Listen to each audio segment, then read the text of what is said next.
মানুষের কাছে আহ্বান জানাতে চাই, এই প্রিয়মাত্র এই বাংলাদেশে যারা ইতিমধ্যে চোরের খনি আবিষ্কার করেছেন আর সেই বাংলাদেশে সিরাতের শিক্ষায় শিক্ষিত হয়ে দুর্নীতির অন্যায় করেন নাই, দুর্নীতি করেন নাই, মসজিদ ইমামতের পাশাপাশি মন্ত্রণালয় পরিচালিত করতে পারে, চোরের সোনার খনির বিপরীতে সিরাতের অনুসারীরা সোনার মানুষ উপহার দিতে সক্ষম হয়েছে। আপনারা এই দেশের মানুষকে দিয়েছেন চোরের খনি, আমরা দিয়েছি সোনার মানুষ।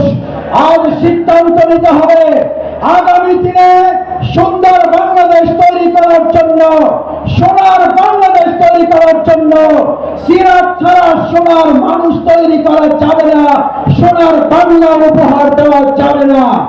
আজ যদি 2 টাকার দুর্নীতি না করার চ্যালেঞ্জ এখনো নিতে কেউ না পারে, আজ এই জনগণের কাছে লাখো হাজারো মা বোন ভাইদের কাছে জানতে চাই, আজকে সিরাতের মাধ্যমে সোনার মানুষ তৈরি করে সোনার, এটা চিন্তা করতে হবে যে এই দেশে আল্লাহ তাআলা আমাদেরকে বানিয়েছেন, আমাদের মা বাপকে এই দেশে পাঠিয়েছেন।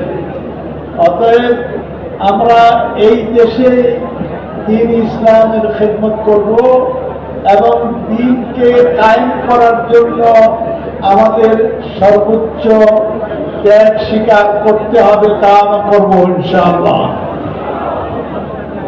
আমি আজকে আনন্দিত, কারণ এইরকম বৈঠক আমি বাংলাদেশে শিগগিরই আমি দেখি নাই, পিছনে দেখি নাই।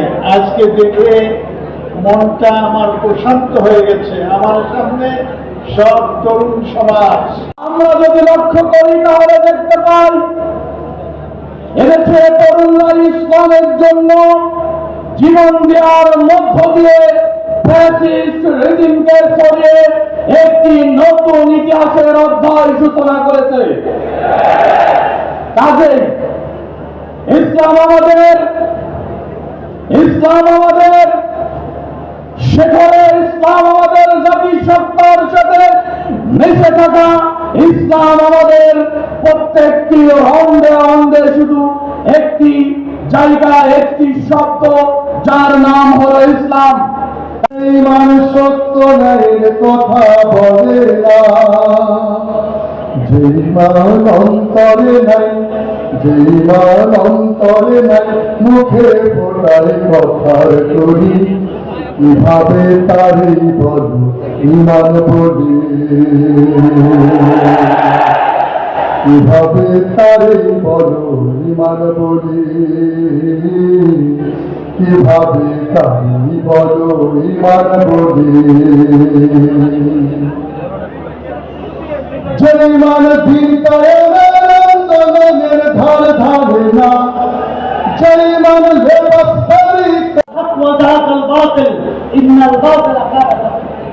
তিনি হকের আলোকে প্রজ্বলিত করার জন্য আল্লাহর পক্ষ থেকে রাসূল হিসাবে, মেসেঞ্জার হিসাবে, দূত হিসাবে সারা বিশ্ববাসীর জন্য রাহমাতুল লিল আলামিন হিসাবে, যার দলিল আছে ওয়ামা আরসালনাকা ইল্লা রাহমাতাল লিল আলামিন خاصة ولا معين ولا بالألوان يعني أسود وأحمر في كل اللسان الذين يتكلمون في زنا بكلها تيجي كلو جاتين كلو كلو ولا مدينة ولا مدينة ولا مدينة ولا النفاق رواه مسلم.